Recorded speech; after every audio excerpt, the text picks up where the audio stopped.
హెచ్చరిక, డబ్బులకు అమ్ముడిపోయే ఊరుకుక్కలతో విప్లవోద్యమాన్ని ఆపలేరు. ఆపాలని ప్రయత్నించే ప్రతి ఒక్కరికి ప్రజాకోర్టులో ఇదే గతి పడుతుంది. ఇట్లు సింగన్న దళం.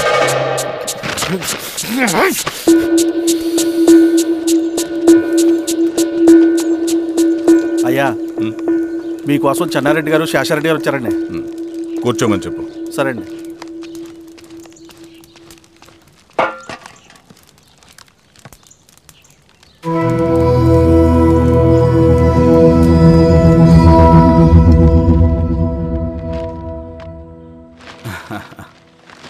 కూర్చోండి బాబాయ్.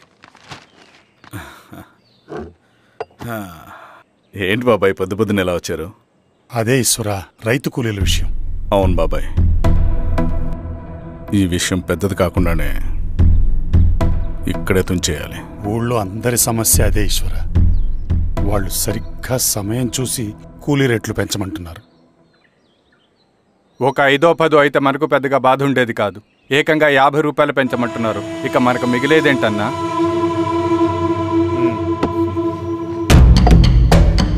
చెరువులోకి నీళ్ళు వచ్చేసరికి జలగలకి బలం పెరుగుతుందంట. ఆ అన్నల అండ చూసుకుని కూలీ నా కొడుకులు రెచ్చిపోతున్నారు. అలా కొనసాగడానికి వీల్లేదు.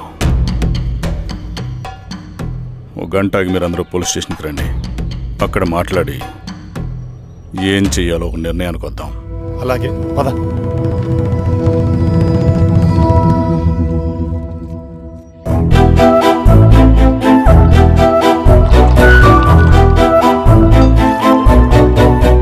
బాబు సార్, స్టేషన్కి ఓ 10 టీలు త్వరగా పంపించు. Okay sir. Okay sir.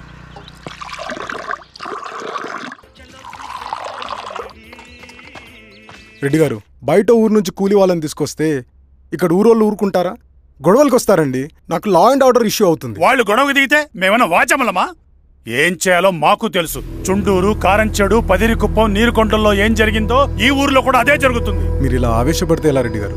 మీరైనా చెప్పండి ఈశ్వర్ రెడ్డి గారు. ఏం చెప్పమంటావు గిరిధర్? వాళ్ళు ప్రతి సంవత్సరం ఇలా పెంచుకుంటూ పోతూ ఉన్నారు. ఈ సంవత్సరం 50, వచ్చే సంవత్సరం ఎంతని, ఎవరికని వాళ్ళు అడిగిందంతా ఇచ్చుకుంటూ పోతూ ఉండాలా మేము? వచ్చే సంవత్సరం పెంచర్లేండి సార్. సరే, అలాగని వాళ్ళని రాసిమ్మని చెప్పండి, అప్పుడు చూద్దాం. వీరస్వామి, ఆ నరసింహులు గారిని పిలువు. సార్. నరసింహ గారు సార్ పిలుస్తున్నారు. నమస్తే సార్. నమస్తే, కూర్చోండి సార్. టీ. నమస్కారం. నమస్తే సార్. టీ అందరికీ చూడండి. నరసింహులు గారు, మీరు అడిగింది ఇవ్వటానికి వాళ్ళు సిద్ధంగా ఉన్నారు. కానీ వచ్చే సంవత్సరం మీరు కూలీల రేటు పెంచబోమని హామీ ఇవ్వాలి. వచ్చే సంవత్సరం మిగిలిన వస్తువుల ధరలు పెరగవని మీరు హామీ ఇవ్వండి, అలాగే మేము ఇస్తాం. మేము అడిగింది మీ చేతిలో ఉంది, మీరు అడిగింది మాత్రం మా చేతిలో లేదు. వాళ్ళ చేతిలో ఉంది సార్, అంతా అన్నల చేతిలో ఉంది. సార్, వాళ్ళెవరో మాకు తెలియదు. మేమెవరి చేతుల్లో కీలువమలం కాదు. ఇది మా రైతు కూలీలందరం కలిసి సమిష్టిగా తీసుకున్న నిర్ణయం. చిన్న చిన్న అవసరాలకు అప్పులు తీసుకున్న పాపానికి మా భూముల్ని బలవంతంగా గుంజుకుని మా పొలాల్లో మమ్మల్నే కూలీలుగా మార్చారు వీళ్ళు. భూమి మాది, పని చేసేది మేము, పండించేది కూడా మేమే. అవన్నీ మీ పార్టీ మీటింగ్ లో చెప్పుకోండి, వింటారు. కూలీ డబ్బులు ఎవరి దయాధర్మం కాదు, మీకు తోచినంత ఇవ్వడానికి అది మా హక్కు. మేము అడిగింది న్యాయబద్ధంగా ఇవ్వకపోతే మీ పొలాల్లో ఒక గింజ కూడా రాలదు. పండిన పంటనంతా కాకులకి గద్దలకి వేసుకోవాల్సి వస్తుంది. ఇక దీని మీద చర్చ అనవసరం. వస్తాం. నరసింహులు గారు కొంచెం ఆగండి సార్. మీరైనా కొంచెం చెప్పండి సార్. కొవ్వెక్కిన ఎండ్రకాయ కన్నంలో ఇరుక్కుందంట. దాన్ని బయటికి ఎలా తీయాలో, కోసి కూర ఎలా వండుకోవాలో మాకు బాగా తెలుసు. పదండి బాబాయ్.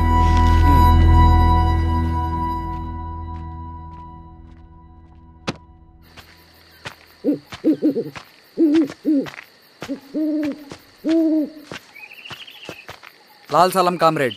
లాల్ సలాం. ఇంత పొద్దున లేచారంటన్నా? విప్లవకారుల జీవితాలు ఇంతే కదా రవి. 15 ఏళ్ళుగా ఇదే జీవితమే కదా బతుకుతున్నాను. ఎటువైపు నుంచి ఎవడొచ్చి అటాక్ చేస్తాడో తెలీదు. పరిగెడుతూనే ఉండాలి. ఈ అడవిలో కడుపు నిండా తిండి, కంటి నిండా నిద్ర కూడా ఉండదు.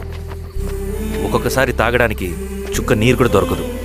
2 పుస్తకాలు, ఒక కిట్ బ్యాగ్, అందులో 2 జతలు, ఒకటి ఒంటి మీద, ఇంకోటి దండం మీద. ఇవే మనకున్న ఆస్తి. ఒక్కొక్కసారి ఇవి కూడా ఉండవు. బార్డర్లో సైనికుడు లాంటి వాడే, అడవిలో విప్లవకారుడు కూడా. ఇదంతా జనం కోసం, వాళ్ళ బతుకుల్లో వెలుగు కోసం. సరే, ఏం సమాచారం? కూలీ రేట్లు పెంచే విషయంలో భూస్వాములు చాలా పట్టుదలగా ఉన్నారన్న. కానీ మన నరసింహ నన్ను ఒప్పుకోలేదు. మీటింగ్ అయ్యాక వెళ్తూ కోపంగా ఏదో మాట్లాడారన్న. నాకెందుకు అనుమానంగా ఉంది.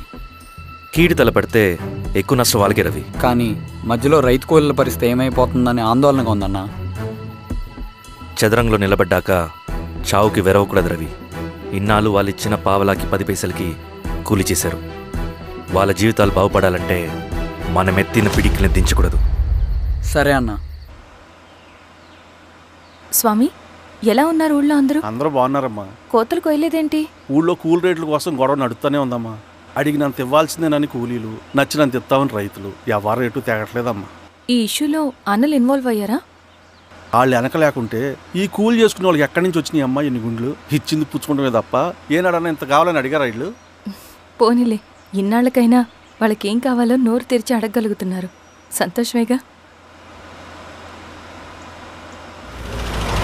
తీసుకుని మీదటైనా జాగ్రత్తగా ఉంటుంది.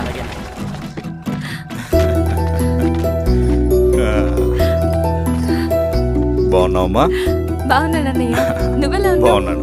రా లోపలికి వెళ్దాం. రా కూర్చో. సో ప్రయాణం అంతా బాగానే జరిగింది కదా? నీ ఫేవరెట్ నెత్తిపూరి. రా వడ్డిస్తారా? ప్లేట్ తిప్పు. నాకొద్దన్నయ్య, నాకు మంచి కాఫీ తాగాలని ఉంది. అమ్మో, నీకు నచ్చినట్టు కాఫీ చేయాలంటే ఆ దేవుడి దిగి రావాలి తల్లి. ఏంటో అన్నయ్య, మంచి కాఫీ తాగకపోతే ఇక ఆ రోజంతా అదోలా ఉంటుంది నాకు. రేయ్ సామే,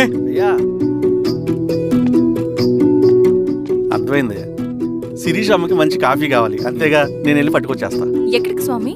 మన ఊళ్ళో మెగాస్టార్ హోటల్ ఉందమ్మా, అందులో కాఫీ చాలా బాగుంటుంది. నేను వెళ్ళి పట్టుకొచ్చేస్తా. స్వామి, కాఫీ అంటే అక్కడికి వెళ్ళి వేడి వేడిగా తాగాలి. నేను వస్తాను పద. అవునమ్మా, అక్కడ నేను కూడా తాగాను, చాలా బాగుంటుంది. వెళ్ళు. థ్యాంక్ యూ అన్నయ్య.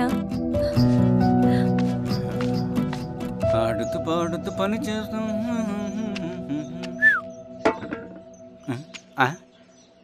ఏంది మీ పిల్లగాడికా? అవును. ఒకసారి పెట్టుకొని చూస్తా. పెట్టుకో.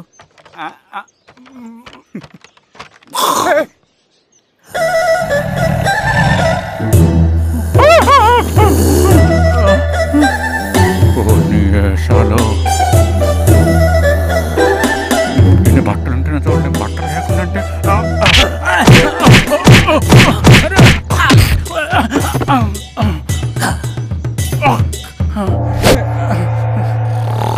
చంపేస్తా. నీకు దండ పెడతా.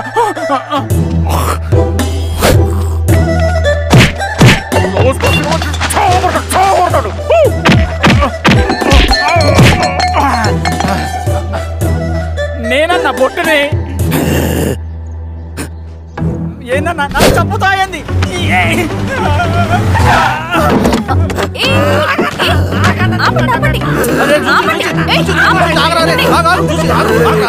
రాత్రి దొంగ సినిమా చూసాడమ్మా, పొద్దున్న నేను పొలాన్ని కొంచెం చంపేస్తాడమ్మా. మేడం మంచి కాఫీ పెట్టు. మేడమా? అయితే మేడంకి స్పెషల్ కాఫీయా?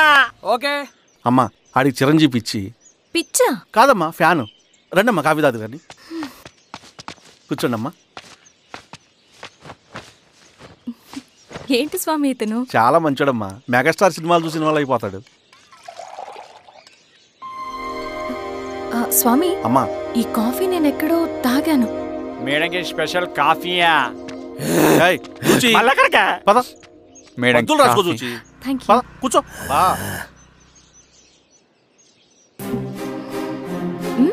కాఫీ బాగుంది. ఎవరు చేశారు? మా రవణ పెట్టాడమ్మా. రవి? ఎవరు రమ్మను? రవణ మేడం పిలుస్తున్నారు.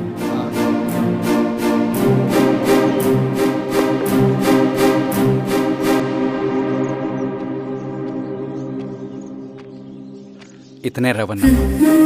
శిరీష, మీరా?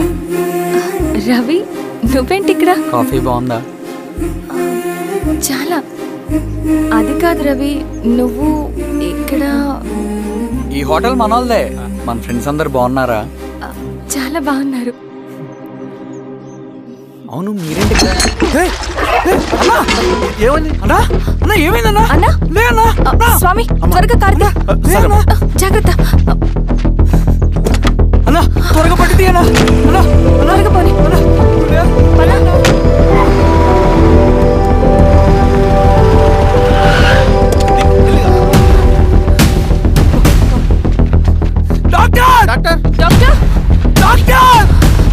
ఏమైంది?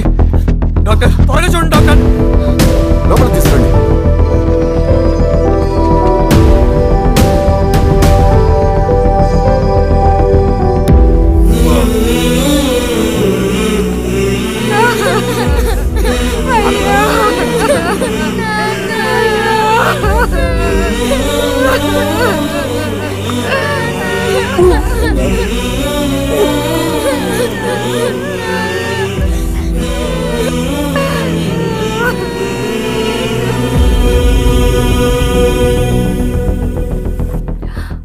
ఎలా ఉంది డాక్టర్?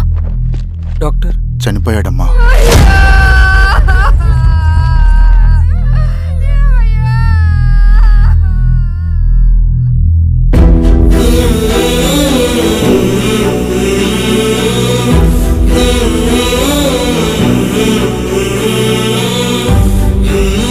ఆ పేపర్స్ ఏంటి రవి? అతని భూమికి సంబంధించిన పేపర్స్. ఒక సంవత్సరం నుంచి ఈ పేపర్స్ పట్టుకుని ప్రతిరోజు ఎంఆర్ ఆఫీస్ చుట్టూ తిరిగేవాడు. భూమిని తాకట్టు పెట్టి అప్పు తీసుకున్న పాపానికి టైంకి వడ్డీ కట్టలేదని అప్పిచ్చిన ఆ దొర ఎంఆర్ఓ ఆఫీస్లో లంచం ఇచ్చి భూమిని తన పేరు మీద రాయించుకున్నాడు. ఈ ఎంఆర్ఓ ఆఫీస్లో ఎవరు నిజాయితీగా పనిచేయట్లేదండి. చెట్టు కట్టి నరకాలు ఒక్కొక్కడిని. నరికేయడం ఏంటి రవి? నువ్వు కాగితం మీద ఒక బొమ్మ గీస్తావు, ఒక చోట సరిగ్గా రాదు, ఏం చేస్తావు? ఎరేజర్తో సరిచేస్తావా లేకుంటే ఆ పేపర్ని చింపేస్తావా? మరి మనుషుల విషయంలో ఎందుకు రాదు ఆ ఆలోచన? తప్పు చేసిన ప్రతి ఒక్కరిని నరుక్కుంటూ పోతే చివరికి మిగిలేది మనుషులు కాదు, శవాలు.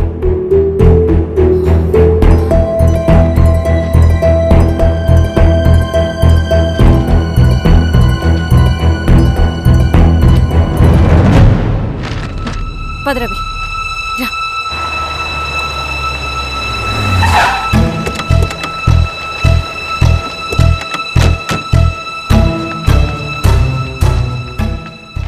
పానుకోటి నర్సయ్య ల్యాండ్ ఎవరు చూస్తున్నారు? మీరెవరు? ఇదిగోండి అప్లికేషన్. ఇది డిస్ప్యూట్ ల్యాండ్, ఎవడేం చేయలేడు. నీ నిర్లక్ష్యం, నీ లెక్కలేనితనం వల్ల ఒక నిండు ప్రాణం పోయింది. ఒక కుటుంబమే రోడ్డు మీద పడింది తెలుసా? ఏంటమ్మా గొడవ?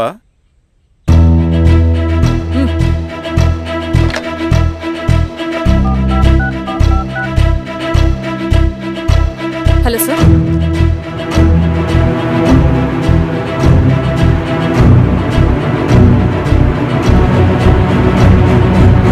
Okay sir.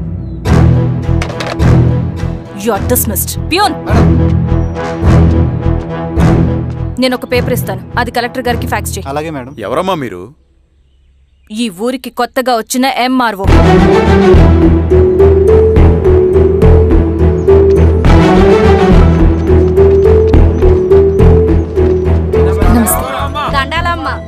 మీ పరిస్థితులు నాకు తెలుసు. పని చేస్తేనే మీకు పూట గడుస్తుంది.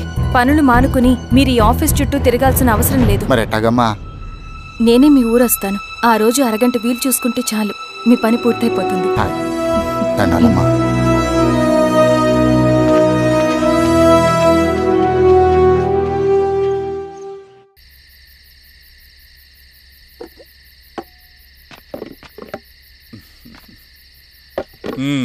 ఎంఆర్ఓ గారు ఏంటి ఛార్జ్ తీసుకున్న మొదటి రోజే ఆఫీస్లో మీ పవర్ చూపించారట?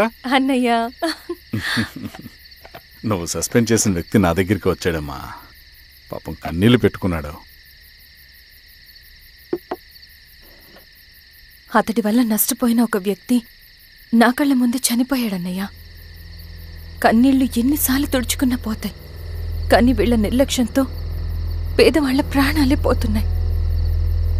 అన్నయ్య, మా నూరి సమస్య పేదరికం కాదు, నక్సలిజం. నాలాంటి ప్రభుత్వ ఉద్యోగులు వాళ్ల డ్యూటీలు సక్రమంగా చేయకపోవడం వల్ల విసిగిపోయిన జనం అడవిలో వాళ్ల హెల్ప్ తీసుకుంటున్నారు. ఒక వ్యవస్థ ఇక్కడ సరిగ్గా పనిచేయనందుకే మరో వ్యవస్థ అక్కడ పుట్టింది. అందుకే నా పన్నం చేయనివ్వండి. స్నానం చేసిరండి, భోజనం చేద్దాం.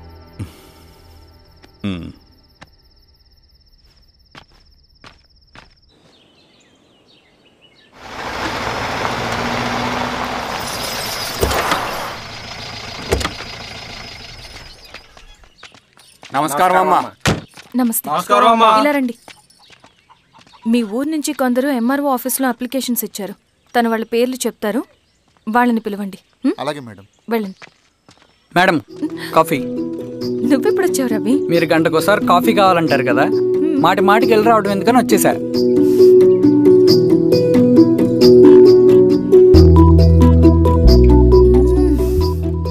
రవి, ఈ కాఫీ కోసమైనా నేను పెళ్లి చేసుకోవచ్చు. అదేంటి అలా అనేసారు? That's a compliment. భలే వారండి బాబు. దండాలమ్మా. నమస్తే. ఇలా ఇవ్వండి. చెప్పండి మీ సమస్యలేంటో. పేరు తలుపుల వీరాంజనేయులు, ఉన్నది 3 ఎకరాల పొలం. చిన్నుపాటి ధనుంజయరావు అనే మహానుభావుడు అందులో 2.5 ఎకరాల భూమిని తన పేరు మీద రాయించుకున్నాడు. అడిగితే నీ దిక్కున్న చోటు చెప్పుకోమన్నాడు. దిక్కులేనాడు కాబట్టి 1/2 ఎకరం భూమి మీదే పెద్ద కుటుంబాన్ని నెట్టుకొస్తున్నాడు. అవునమ్మగారు, ఆ పొలం ఎలాగైనా తిరిగి ఇప్పించేయండి అమ్మగారు. ఆ పొలం కోసం 3 సంవత్సరాల నుంచి తిరుగుతున్నాను అమ్మగారు. వీరబాబు, వీళ్ళందరి దగ్గర కలెక్ట్ చేసుకో. మేడం, దాదాపుగా ఇక్కడ ఉన్న వాళ్ళందరి పరిస్థితులు ఇవే. వీళ్ళ సమస్యలు పరిష్కారం కావాలంటే మాట్లాడాల్సింది వీళ్ళతో కాదు మేడం, మన ఊరి పెద్ద మనుషులతో. ఇందు మూలంగా 50 మంది గ్రామ ప్రజలకి తెలియజేయదేవనగా శ్రీరామగిరి గ్రామ పంచాయతీ మోతుబడి రైతులు, సన్న చిన్నకారు రైతులందరూ రేపు ఉదయం 10 గంటలకి ఎంఆర్ఓ ఆఫీస్ దగ్గరికి రావాలా.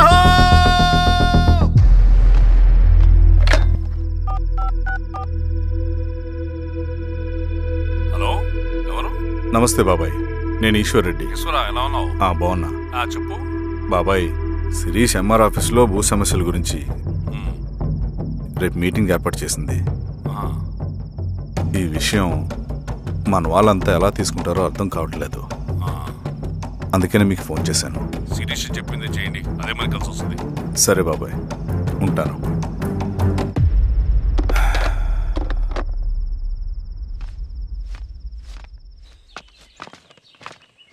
నమస్తే మేడం. నమస్తే అమ్మా. కూర్చోండి. పొలాల్లో పండిన పంట కోతకొచ్చినా ఈ రోజుకి ఒక్క గింజ కూడా తెగకుండా పక్షులకు, పందికొక్కలకు ఆహారంగా పోతుందంటే దానికి కారణం ఇది. ఈ ఊరికి పట్టిన దౌర్భాగ్యం మీరు చేసిన అక్రమాల చిట్టా. కడుపు మంటతో ఉన్నవాళ్లు మీరు చెప్పిన కూలీకొచ్చి ఎందుకు పనిచేస్తారు? దౌర్జన్యాలు చేసి దిక్కున్న చోట చెప్పుకోమన్నారు. ఇప్పుడు అడవే వాళ్ళకి దిక్కైంది. అది ఎవరి తప్పు? మొత్తం 100 ఎకరాల పైచిలుకు భూమి వాళ్ల దగ్గర దౌర్జన్యంగా లాక్కుని ఇన్ని సంవత్సరాలుగా మీరు అనుభవిస్తూ ఉన్నది. మీ అంతట మీరుగా తిరిగిచ్చేస్తారా, లేదా చట్టం ఎలా పనిచేస్తుందో మీకు చేసి చూపించమంటారా? అలా చేయండి మేడం. నువ్వు ఆగవయ్య నరసింహులు.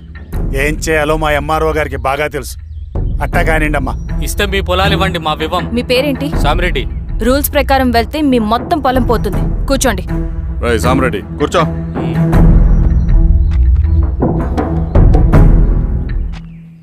ఏమ్మా, సంతోషమేగా? మరీ